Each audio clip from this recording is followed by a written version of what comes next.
just it's like a $2,800 one. I'm not sure it's going to work. It's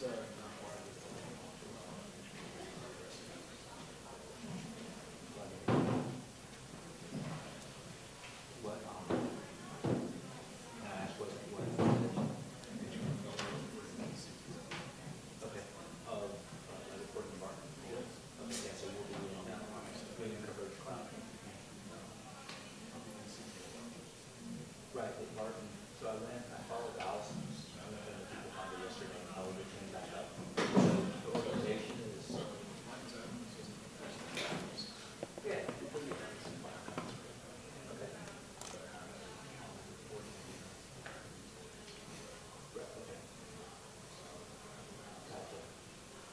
Okay. Yeah. Oh, it was interesting. You never changed it. The last thing is, choosing the first file, but it rolls up. So just one simple.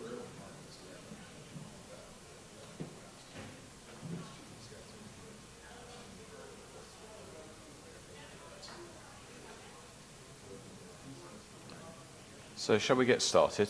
Am I? Can you hear me when I is the microphone working? Maybe if it isn't, yeah, good. Cool. So this is I want this to be the sort of BOF where I say as little as possible, because this is my first DebConf, and I've not been doing Java packaging very long either. So I think the less I say, the more everyone else will get out of it. And I think. So I put together really one slide, other than the title slide, of things people suggested we might want to talk about.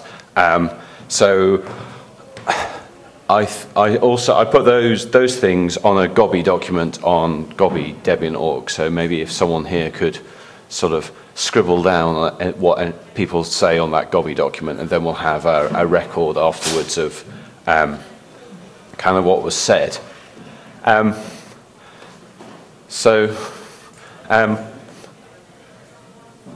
kind of, those were the things that people sort of wanted to talk about. The reason why I proposed this BOF was that I foolishly tried to package a Java application. And actually, I was about to start doing this, I emailed Russ, and he said, yeah, I tried to do that, and it was just too much like hard work. And my experience also was that it was too much like hard work. So I have, I ended up with 10 libraries to package. And then so I got all of those and packaged them, and then I never quite finished the app itself because, so I had got so far behind and everything else. And I think it struck me that there must be a better answer to this. Because, one of the things on that list is a problem with manpower, and if everyone who comes to think, well, I've got this Java app I use, it would be handy if it was in Debian, they start off on this process and lose the will to live halfway down it, then we have this kind of vicious cycle where each new potential contributor gets stuck, loses heart. So their application never makes it into Debian, which is a problem. They probably go off and do other things, and we have few of those dependent libraries packaged up. So the next person who comes along, there aren't so many libraries, so they have to package more libraries. This sort of self-reinforcing problem.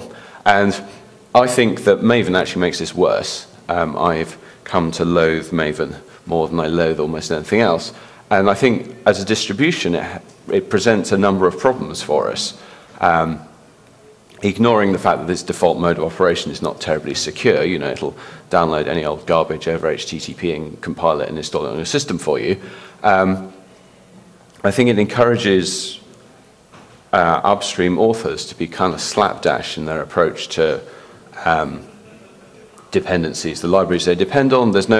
If your expectation is either everyone will just install the binary jar, which is a common model, or they'll just run Maven, it'll download everything. You don't care about using sort of popular libraries in the way that someone writing a C application might. There's a lack of clear sort of versioning. You declare a version dependency of some other library, and or maybe you wanted a particular API that's provided by a particular version, or maybe you just pick the latest one when you happen to write your application.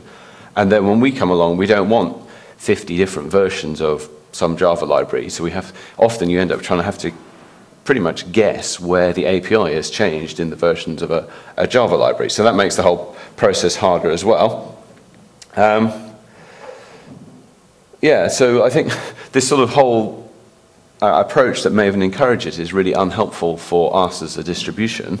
And I wonder if there's anything we can do to try and ameliorate that. And Andrew, is Andrew here? Hi. Andrew's Google Summer of Code project, I think, might be a kind of starting point for that, because, do you want to say what you did? There's a microphone. Tell us what you did. Save me talking. Hello. Is this on? For my project, I was creating a Maven plugin to actually build a Java application and iteratively build all of its dependencies and dump it all into a Maven repository. So, I mean, it struck me that this sort of, because we have MHMake, which is pretty good, but it's not perfect. And I wondered if we could, some modification of that approach, that sort of automatic finding all the dependencies and building them, we could use to make the job of someone who comes along with their new Java application they want to get into Debian, and makes the job of sorting out all of the libraries and getting them into distributable form easier. And that might solve some of our problems, both in terms of manpower and make people's lives easier in terms of getting Java applications into Debian.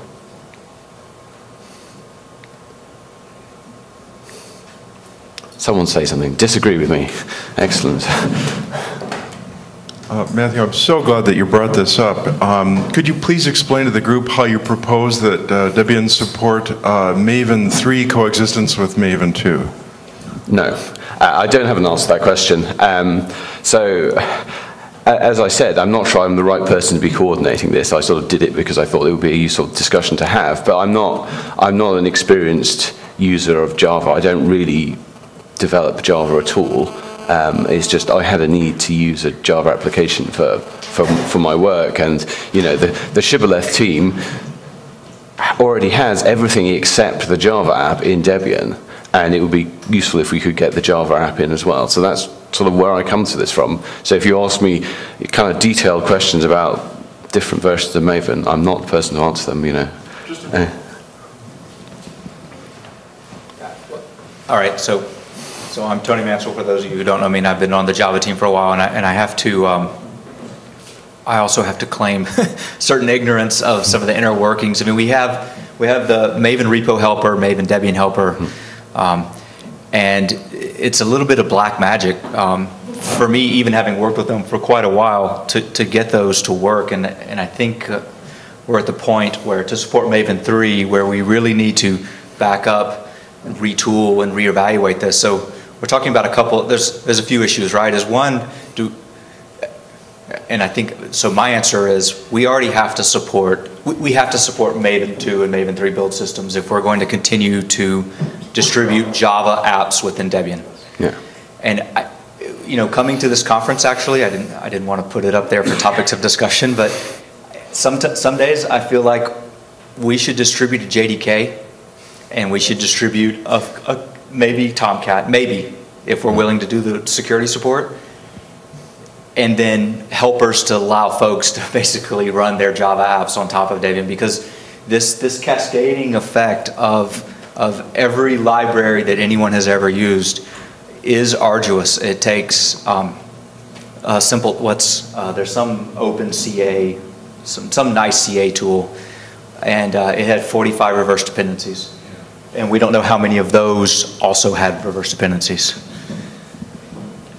So the interesting thing is, of course, the problem isn't really numerically all that terribly different from the world of C-based applications. The distinction is that most of the libraries that matter to people in the world of C applications grew up sort of through the history of Unix, and lots of people over a lot of time have thought about what's the right way to package libraries. You know, we transitioned to shared libraries, we figured out shared library versioning. There's just a lot of infrastructure that's grown up with the application community. And so new people coming in who want to write a C app sort of have this body of, sort of well-engineered infrastructure that's grown up over time.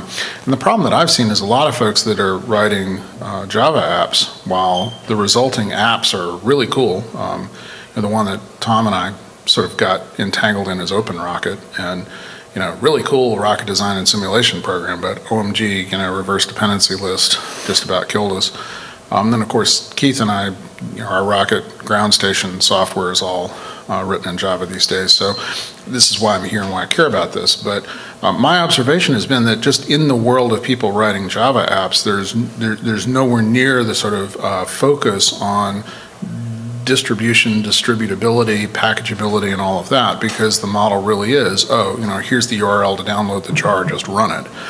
And I, in fact, have given up, and for OpenRocket, I'm now delivering an installer that knows where to go get the latest jar and download it and, wrap it so that it can be invoked. And gee, it works, and my life's gone back to being less painful, but it feels like treason somehow. It's, this isn't how this is supposed to work. It's actually, I'm sorry to hog the mic, but it's actually more complicated than this, because we have upstreams that have this post-open source attitude that they will just shove bits onto GitHub that build with Maven, and they're happy when they create a POM XML that will build their thing. And you're actually lucky to have reasonable version numbers and releases. And if you have version numbers and releases, there really isn't much consistency in Java developers using semantic versioning to actually represent ABI changes. Absolutely. Right? So this makes Tony's problem even worse, because not only do you have the large graph of reverse depends, but each project has a reverse depends on different versions of libraries, and there's almost no path to resolve that except hand-to-hand combat every time.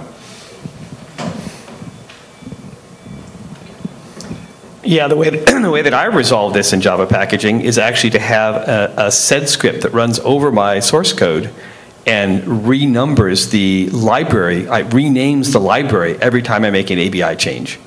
And so I literally edit the name of the library and append a number, an ABI version number, to the library name and ship multiple libraries. I mean, I looked all through the documentation. Is there really no ABI versioning in Java at all? Who could build a library system like that in the year 2000? Well, I'll just comment. I gave a talk on this in 2012, and it's this, so Gosling's dream has come true. Write it once, run it anywhere, right? And but so the point is basically once it builds, I mean, that's one of the issues I think with struggles with Java as a language. Once you get it to build, that's it. That's what Maven is there to solve, is, hey, let me be able to reproducibly build this at some snapshot in time, and there is no conception of, let me have just one copy of this library on my system and move it forward. I'm sorry, and allow time to move forward, and let me upgrade that. I'm supposed to wrap my arms around the whole system and build it all together. Well, I think it's more of a container view where basically, hey, this app runs with this set of libraries, and that's good. I just wanted to comment that at my company, we definitely have tried to fight this battle some, and we have given up, and basically just each application ships its entire set of dependencies, because disk space is no longer the premium that it used to be. Runtime requirements are also not that bad. You can make an argument for security issues. I'm not sure where we stand on that, but I see a lot of value in the package the JDK and package Tomcat and do nothing else approach to things, because it's a lot of effort that when people get down and use these things in anger, they're going to have to find alternative approaches just to get their job done. So. It's kind of a council of despair, though, isn't it? You know, how do we solve the Java packaging problem? We don't. We give up. And actually, the security thing that someone alluded to a moment ago is an issue. You know, you look at, so I looked at this application I was trying to package, and it dependency on some SSL library that some PhD student had written back in the day, and he was, you know, he's going to get it into Apache Commons honest.gov, and yet it had got forgotten, and here it is, you know, doing SSL in something that is a security relevant application. And, you know, this sort of Maven encourages you to just say, well, this was the version I used at one point, I'll just carry on using it till the cows come home, and if someone finds a security bug in it, well, oops. One kind of related minor thing we might want to consider is, I believe, past few weeks, Sonatype has now enabled support for HTTPS for downloads from the main repository. So it might be handy for our tools for people to switch to use that as a default, because it's not the upstream default yet, I don't think, for Leiningen or Maven or whatever. I suspect for Leiningen it probably will be soon if it's not already, but I don't know about Maven. That's it.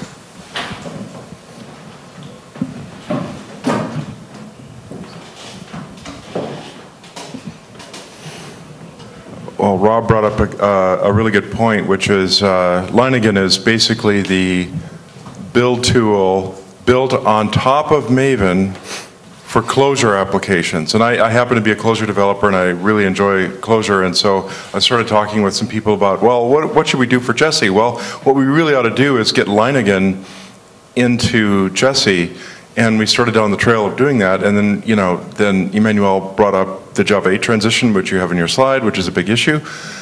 We tripped over the Maven 3 thing, which is another issue.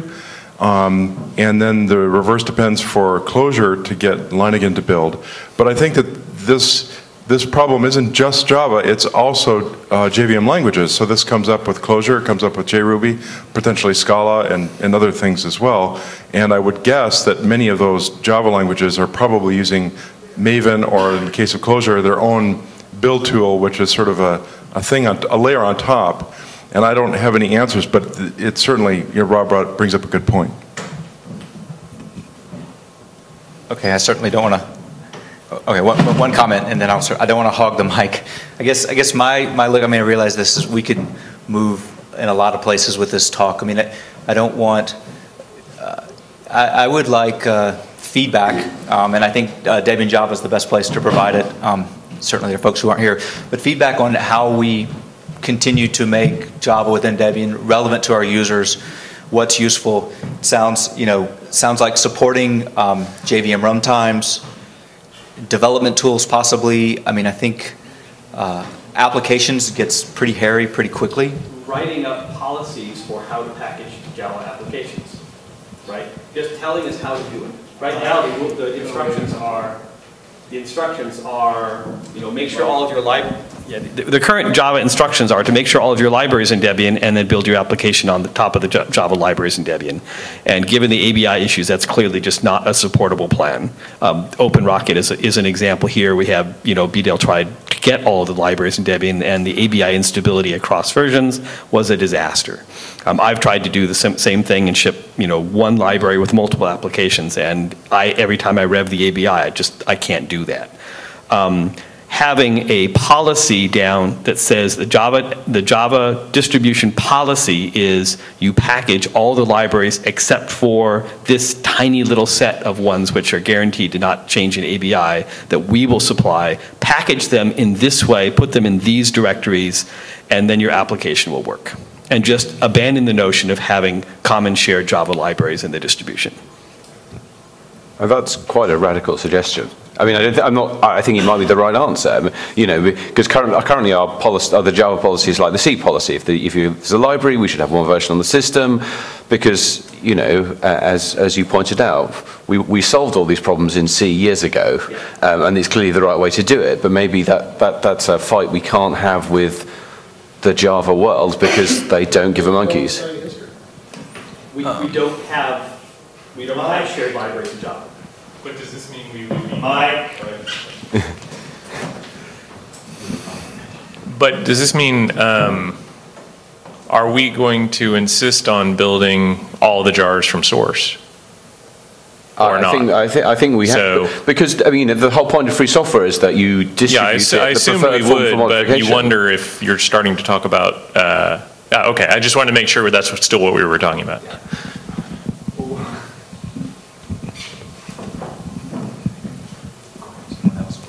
I mean, in what sense are you know, if you're not building from source, in what sense do you have the preferred form for modification? I think. Sorry, do speak. Right, so I'm a newbie. When I first started to learn Java, I used Linux to do it, and I got in the habit of adding dependencies right with my package, and I really thought that was the way to go, because reading about Maven was just too complex for me to want to. I didn't have the time to do it. I didn't have the knowledge to set up Maven and stuff like that, and the wiki page was really too complex for me even to touch upon. So that was my issue. Okay. I just wanted to comment. I mean, I do think we do always want to build from source, no question asked. But I think there's something to this idea of, you know, if you have these set of libraries that belong to your app and maybe not to a lot of other apps, you know, maybe at some point they'll be promoted, but maybe there's room for us to distribute some jars, provided they build from source, that, you know, that are part of your class path that aren't part of the system's class path. So I'd welcome discussion on the list about, you know, possibly, it's not really relaxing Java policy, but it's changing Java policy. But just changing Java policy to support this, because I think we're, for me personally, I think it's untenable right now to continue trying to support this, and because invariably you're robbing someone, right? Because one of the issues we run into with the Java team is we're pushing new. We don't have visibility of everything, right? And so we're trying to we need upstream version X of package foo. Well, look, that needs version Y of bar, and we push that, and it turns around. If you don't build all the reverse depends, you know, this is so our next Summer of Code project. I would love a tool that just said, all right, I'm proposing uploading this, build every single reverse depends, because invariably then there's we have failed to build from source, and then we end up spending a lot of time just trying to, and then essentially now we're porting and we're managing those ABI changes within the team, and the team is not staffed for it. A problem that would arise from this approach, so at the moment, you know, if we find a security problem in a particular Java library, well, it's easy. We fix that Java library and, you know, away you go. So if we're going to start shipping entire apps, we're going to have some sort of metadata in the app that, you know, in the deb file or somewhere that describes the versions of all the libraries that are contained within that app. Both, and partly so this is a problem in a security issue, we can fix that, but also then that will give us the tools to say, well, actually, you know, we're shipping 20 apps, all of which contain this same library. Maybe at that point we should start thinking about taking that library into its own package.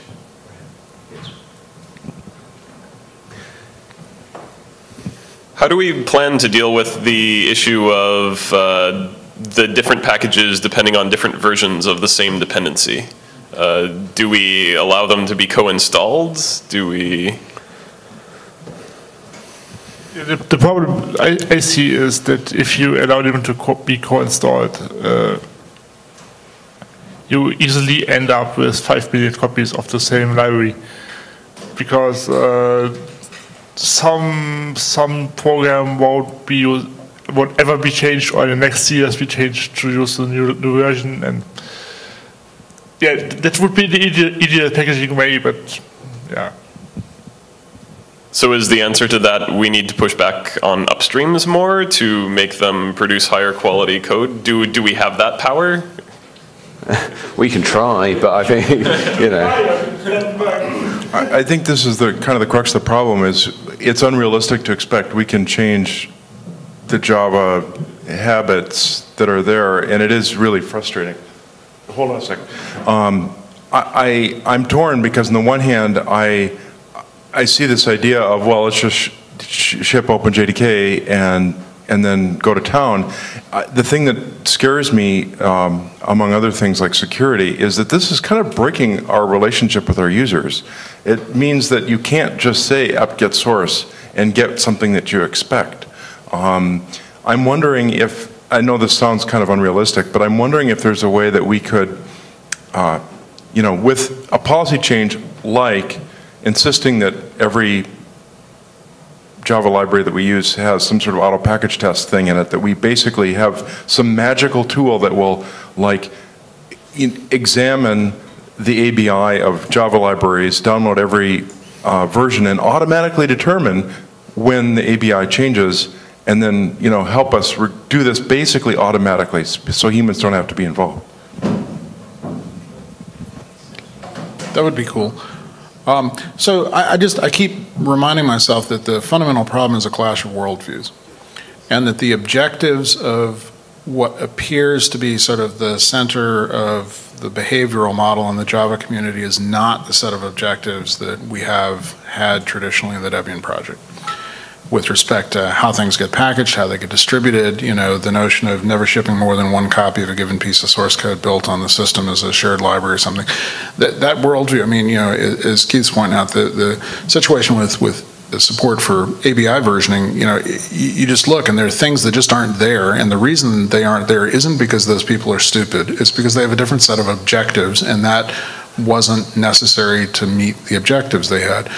Is that good for us? No. So in answer to your question, is this something we should be pushing back on upstream about? Hell yes, because, you know, I think that the model that we have evolved of sort of how we care for source code and how we deal with security issues and all of these things that we use in Debian is immensely powerful. Do I think we actually have the power to, you know, drive change in the Java community? No, I really don't. And so where does that leave us? It leaves us having this kind of a discussion in a BOF. It's we think we know what they ought to do to make the world a better place, and we have absolutely no idea how to actually affect that change. So where does that leave us? Well, as you use the word magic in there, some magic tool. I mean, it would be nice to have some magic tool, but I don't know how we make that come into existence. Keith was next. Yeah. There is a tool called Clear, C-L-I-R-R, that will do some of this.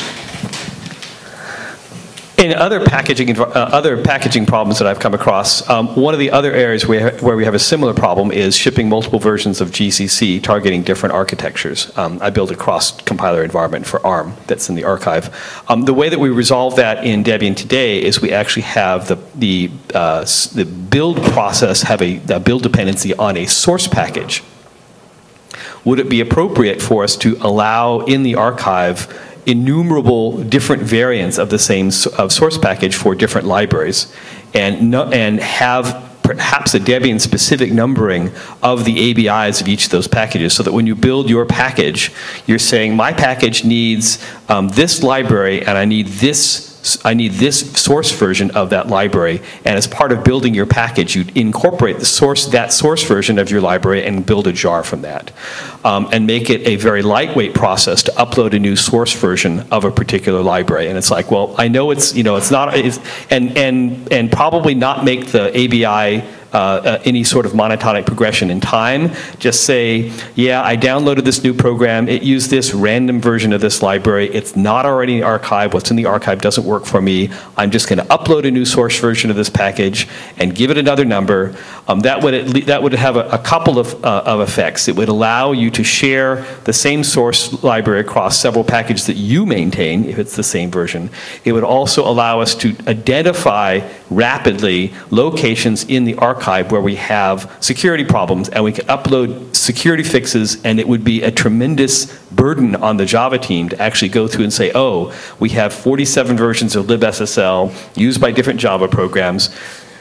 I have to go and do the same security fix to all 47 versions. It would be a mechanical process, at least, because the code would presumably be effectively the same everywhere, but it would be a larger burden. But at least it would allow me to upload the sources that I needed to construct my package to make sure that we had sources that corresponded to the binaries in the archive. Yeah, did you have a question? You were waving your hand earlier. I'm just going to comment quickly while I'm carrying the mic over here. That's a little bit of a Maven, that's a kind of getting closer to the Maven model. We'd have our own repository of lots of versions, possibly the same library, but I like that. That's interesting. Yeah, I mean, I was thinking that I don't know that we have enough leverage to be able to, push. We have a limited amount of leverage, but I think it's very good for us. We may have be in a reasonable position to have some stronger influence over time. And there probably are plenty of upstreams that follow versioning processes that are just fine. And so for those, we might not have too much trouble handling things the normal way. I suspect that given the way the JVM works, there may be tooling ways we can help. But it sounds to me like maybe over time what we need is some sort of a hybrid approach, possibly, where there's the obvious way we want things done, and we try to encourage people to do it that way. But we have an escape hatch so that for packages upstreams that aren't following that model, we still have a way to address it, and in particular be able to handle the security issues carefully, that kind of thing. All right, if no one else, I'm going to bring up a couple other topics. Before you do, yes. Just to try and sort of summarize that a bit to make sure I've understood what everyone said. I think we're going to have to go back and talk about this on Debian Java, because we're essentially proposing a policy change, and we've sort of two alternatives, I think, have been suggested. There's the alternative where we ship OpenJDK, that's about it. There's the alternative where we carry on with our current approach, which I think is clearly unsustainable, and there's an approach where we move towards the point where if you want to ship an app in Debian, it's okay for that app to be built using a pile of libraries rather than having the sort of, we'll have one copy of this library on the system instead.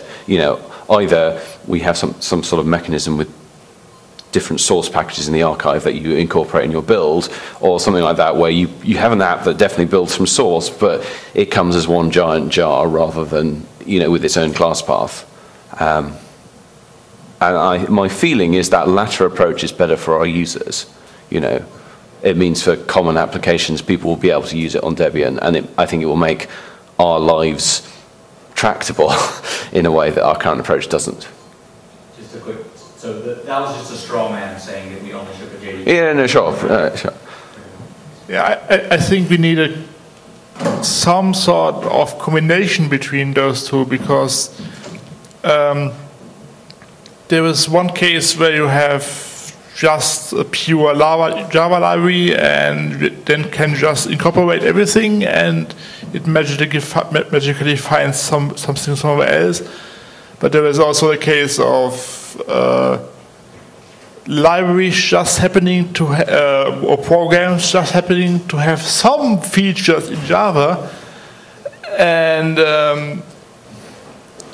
in my case, they just incorporate the code from Apache Commons and just build it and include the jar and be done with that. What that package does not now is to use the normal packaging way. And if we get to the source code solution, you need to invent some mechanism to get the source code into that program. So yeah, I think it's not a good way to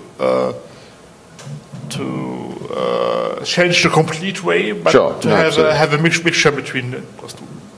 So I think, shall we leave the sort of dependency hell question for now, because we've used most of our time, and there are some other issues up there. So Tony, do you want to say something? I think you were going to.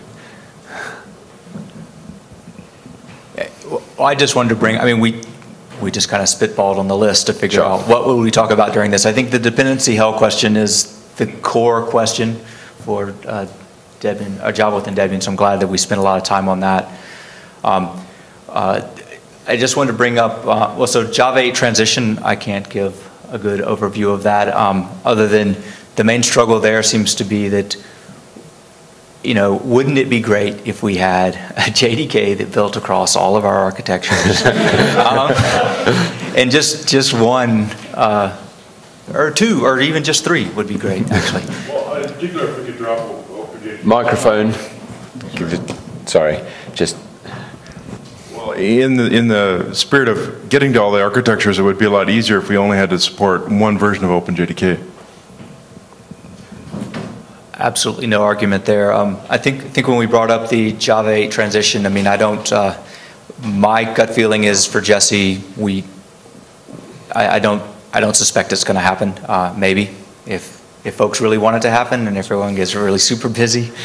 But I mean, we have 2 months, right? Yeah, it doesn't look tractable from here unless someone is suddenly going to have a burst of enthusiasm on that front. Right. But you know, let's talk about it on the list. What remains to be done? I just wanted to know what remains to be done for the Java 8 transition. I haven't been following it closely. Yeah, the main problem, as far as I followed it, is that some random package does not build with JDK 8. Maybe because there is some JavaDoc issues or some code issues or whatever. So I think Emmanuel did file a pile of bugs, but I'm not sure whether it's all bugs existing. Part of the answer to your question can be found in the Debian Java list archives. Emmanuel Bourg has created a bug, I think, a meta bug to track Java 8 transition things. Some of them are, kind of benign, like there's just one little Java library, a Leaf library that needs to be updated. But there are significantly more complicated cases like JRuby. I've taken a couple of stabs at updating and packaging JRuby, but that's tricky because there's native bits, there's FFI bits, there's, it used to, and I've been working with Upstream, because I know Upstream, to get some of the binary blobs out of their thing, but still we have to, it's a really tricky package to do. We have the problem that they have gems, which is a whole nother thing. And so there are some really tricky things, for example, to get this done. To do it right, what we really want to do is we want to get an updated version of JRuby in the archive that builds against JDK 8. And then that'll solve that particular problem. But that's an example of how the transition is going to be tricky.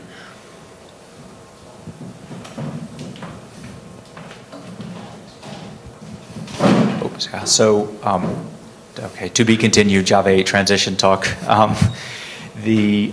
So with Tomcat, I wanted to list this one explicitly because we've gotten to the point with Tomcat. It's a little bit of a deviation from the Debian model in terms of supporting stable, where we're no longer backporting. So we no longer backporting everything to, say, Tomcat 6, 6035 instead. In fact, we're actually proposing uploading 6041 to old stable. And I'm talking to Holger about that. And so we reached this point. I just kind of wanted to bring it up and let folks know we reached this point with the security team needs these updates. And we're currently, the way we're staffed with manpower, it seems less dangerous to go to the new version. But that feels odd to me, having been in, that hasn't been the Debian way in the past. Sure. And so I just wanted to bring that up as a topic and maybe hear comments and ideas for that. And one other thing, because I've been hogging the mic so much, but in terms of getting more contributors, those in the room and those listening to the stream, we make it sound so bleak and all. I think it's a blast. It's fun. These are interesting problems. These are some real kind of gnarly engineering problems, plenty of meat to sink your teeth into. Maybe Andrew wants to comment on that. So if you're interested, Debian Java, at list.debian.org, please feel free. We welcome all types of contributions. There's a lot of sponsoring going on there. And I'll let anyone else who would like to speak, please. Yeah, this business of not backporting security problems, it makes me unhappy as well. I speak from a position of massive ignorance because I don't use Tomcat at all. But from every other package I've maintained, we always, where there's security problems, we always backport them. But I guess we have to do something for our users, and in the end, if that means moving to a newer version, it's better than not fixing the bugs at all. There is precedent for it. for a while, years ago, I used to maintain the bind packaging, domain name service stuff, and there were at least 2 times where some issue upstream resulted in a new release and not, from which it would have not been easy to backport a specific security fix. And the discussion and resulting decision sort of came down to, did you have a higher degree of confidence in the quality of solution you'd be delivering to our end users of trying to generate a Debian-specific backporting patch, which might or might not get a lot of testing and attention, or accepting the fact that there was a large, intense, very technically astute community working to ensure that the new upstream version really did all the right things, and was it better for our users to just put that in? These are never easy discussions, and I would not begin to suggest that our stable release managers will ever be happy having to have that conversation, but there certainly have been times in the past where it was clearly the right answer to just accept a new version, put it into a stable update, or put it into a backport. Depends how compatible it is as well. How are we going to break everyone's, with bind, if you break everyone's name service, they'll be quite unhappy. We've got 5 minutes, so I think, any more comments? Go on. I'm just hoping that the GOBI document now has all of this sort of stuff in it, and maybe we can get or at least maybe we can at least get an executive summary up there and then send that to the Debian Java list, so that people who haven't been here, particularly, we've talked about some quite radical policy changes. We should try and get a summary of this discussion on the list so everyone else can sort of, particularly, Emmanuel, who's not here, does an awful lot of work, and I'd want to keep him on board. Absolutely, agreed. I was just going to, so we touch every single bullet point there, because I'm type A. Old and crufty packages. I had an email exchange with Emmanuel regarding this, and so the take right now is, as long as there's not an RC bug, we're just going to continue to bring things forward, but that we will drop leaf packages with extreme prejudice if they end up taking too much time. It's one of these things, so I got real active with the team in 2010, and that was when Torsten Werner was giving his talk about the dependency hell, and there was I think leading up probably 2008 to 2010 was maybe the heyday of Debian Java, where a huge number of packages were added, and there was a lot of support, perhaps maybe even some day job corporate support, I'm not sure. One of the issues we have right now with the team is there are a lot of packages that the active members on the team haven't actually worked on. Bugs get filed, that's great, another way to help. It's awesome. Thank you to all of our bugs submitters. And a lot of times they come with patches too, I appreciate that. But you get a patch and then you realize, I don't even know how this build system works. I mean, it's bad enough, half the packages are CDBS, half of them are Dead Helper, half of them are Maven, half of them are Ant, and then half of them are super homegrown. And maybe I just want to kind of share that as part of this BOF, is that at least in private email, we kind of agreed, okay, as long as we're not going to proactively look for packages to cull, but I think the count now is about 780 packages that are Java team maintained. And that's, for the size, it's hard to judge the size of the team, but that's touching a fair number of packages every week, I think, for folks. And also we're right at the thing. Thank you very much, Matthew, for organizing this and getting us together. Well, thank you all for meaning I didn't have to stand here and sort of talk all afternoon. Any more last thoughts from anyone? I'm interested in the reproducible builds effort, and one of the things that is on the list of things that aren't reproducible are timestamps in jars and timestamps in Javadoc generated documentation. Would there be any real objection if we made these, or if we attempted to make these deterministic based on like the timestamp of the change log? No, I don't think so. That's okay. Yeah, go for it. Just engineering time. Yeah. Right, I think we're out of time now, so thank you all for coming. I think it's been quite useful. We'll have a discussion on Debian Java about some of these ideas in due course. Cool.